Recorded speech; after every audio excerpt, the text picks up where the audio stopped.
Bismillahirrahmanirrahim. Assalamualaikum warahmatullahi wabarakatuh.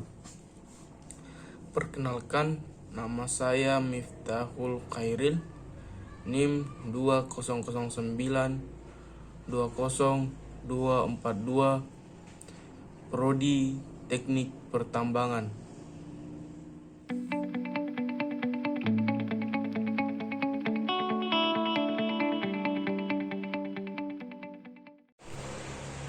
Adapun perbedaan antara smelting dan melting. Smelting merupakan proses metalurgi ekstraksi untuk mengambil logam dari bijinya dengan cara memanaskan biji logam melebihi titik leburnya. Contohnya yaitu peleburan langsung konsentrat emas dengan menggunakan konduktor batubara atau menggunakan batubara sebagai reduktornya.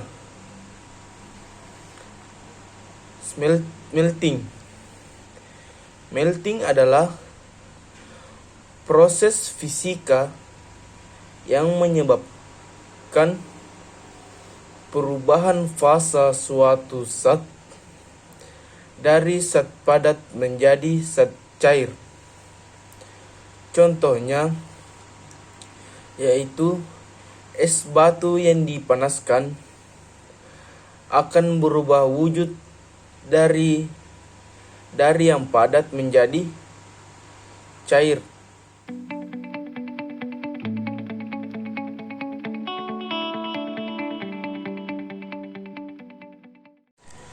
Adapun perbedaan antara besi, baja, dan stainless steel. Jadi, besi merupakan logam yang berasal dari biji besi atau hasil tambang yang paling banyak digunakan dalam kehidupan sehari-hari. Dalam tabel periodik, besi mempunyai simbol Fe dengan nomor atom 26. Besi itu sendiri juga memiliki nilai ekonomis yang tinggi. Dan adapun kelemahan dari besi yaitu mudah mengalami korosi atau karat. Yang kedua yaitu baja.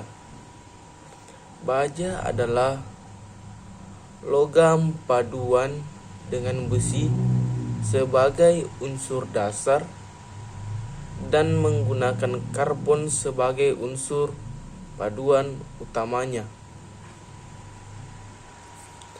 Yang ketiga yaitu stainless steel adalah logam paduan dengan besi sebagai unsur dasarnya, sedangkan menggunakan mineral nikel sebagai unsur paduan utamanya, sehingga stainless steel tahan terhadap suatu karat atau korosi.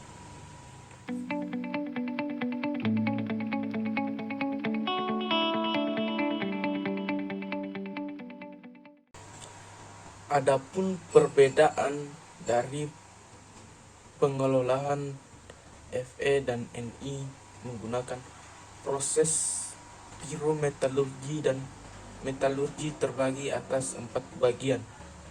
Yang pertama yaitu dari definisi proses pirometalurgi dan hidrometalurgi.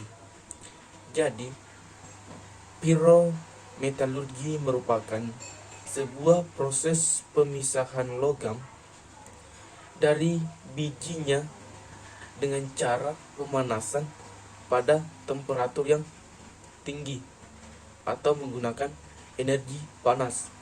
Sedangkan hidrometalurgi merupakan proses ekstraksi logam menggunakan teknik pemberian reagen atau larutan, air dan solvent yang dilakukan dengan temperatur yang relatif rendah. Yang kedua yaitu hasil produksi antara proses pirometalurgi dan hidrometalurgi. Piro atau hasil dari proses pirometalurgi menghasilkan beberapa produk seperti nikel matte, NPA, dan FeNi. Pada rencana industri hilirisasi nikel di Indonesia, proses ini bahkan menghasilkan aneka produk stainless steel. Untuk proses hidrometalurgi juga menghasilkan beberapa produk seperti NHP atau mixed hydroxide precipitate dan NiOH atau nikel hidroksida. Yang ketiga yaitu kapasitas input smelter.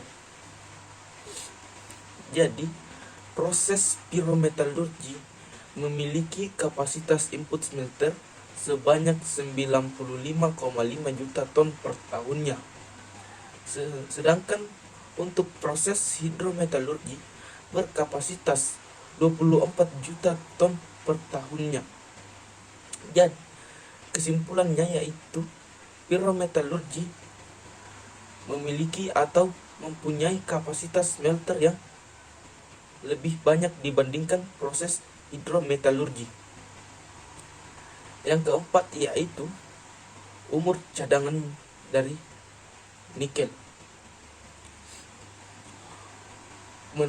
Menggunakan proses pirometalurgi, umur cadangan nikel diperkirakan akan mampu berproduksi hingga 20 tahun ke depan atau sekitar tahun 2047.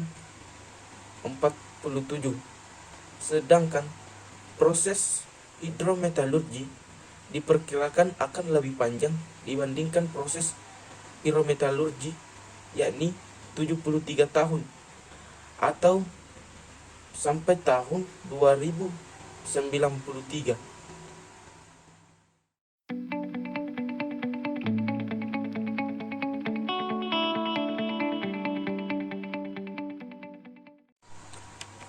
Adapun perbedaan antara ikatan logam dan ikatan kovalen, yaitu ikatan kovalen adalah ikatan yang terjadi ketika dua elemen berbagi elektron valensi untuk mendapatkan konfigurasi elektron gas netral. Sedangkan ikatan logam adalah gaya antara elektron bermuatan bebas yang bermuatan negatif dan ion logam bermuatan positif.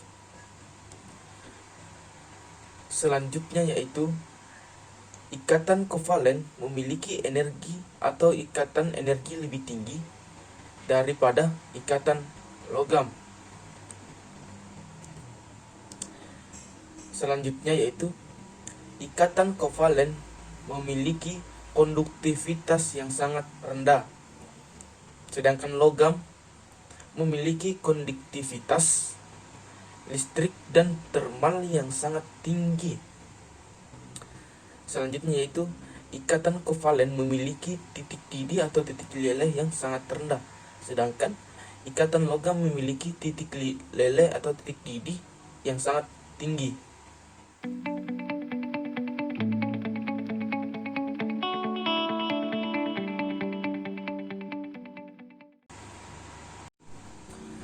Adapun perbedaan antara deformasi plastis dengan deformasi elastis. Perbedaan yang paling utama yaitu deformasi elastis selalu reversible dan deformasi plastis tidak dapat dibalikkan kecuali untuk beberapa kasus yang sangat jarang. Yang kedua, dalam deformasi elastis, ikatan antara molekul atau atom selalu tetap utuh, tetapi hanya mengubah panjangnya. Sedangkan dalam deformasi plastis, seperti pelat geser terjadi karena total fisi dari ikatan. Yang ketiga, deformasi elastis memiliki hubungan linear dengan stris, sedangkan deformasi plastis memiliki hubungan melengkung yang memiliki puncak.